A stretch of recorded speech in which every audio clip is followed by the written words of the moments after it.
Welcome back અને હવે વાત કરવી છે ઇકો સેન્સિટિવ ઝોન ગીર જંગલની આસપાસ જે ઇકો સેન્સિટિવ ઝોન બનાવવામાં આવ્યો છે એની જાહેરાત કરવામાં આવી છે। ગામડાઓ વિરોધ કરી રહ્યા છે ત્યારે વન મંત્રીનું એક સૂચક નિવેદન આવ્યું છે કે અત્યાર સુધી 10 કિલોમીટરનો વિસ્તાર હતો અને હવે નવા ઇકો સેન્સિટિવ ઝોનમાં આ વિસ્તાર ઘટ્યો છે।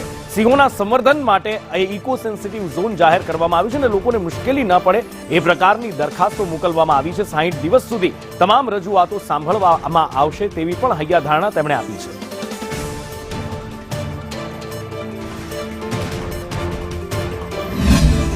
એ રીતની આખી દરખાસ્ત છે આપણે ભારત સરકારને મોકલી હતી।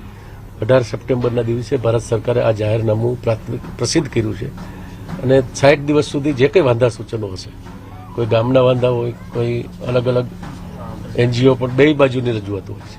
વાઇલ્ડ લાઈફ પ્રેમી જે છે એ પણ રજૂઆત કરતા હોય છે, જે અલગ નજીકના ગામો છે એ ગામોની લોકોની પણ રજૂઆત આવતી હોય છે, જેના ત્યાંના સ્થાનિક જનપ્રતિનિધિ ધારાસભ્યશ્રીઓ સાથે પણ અમે જ્યારે દરખાસ્ત કરી ત્યારે જિલ્લા તાલુકા પંચાયતના બધાને ચર્ચા કરી હતી।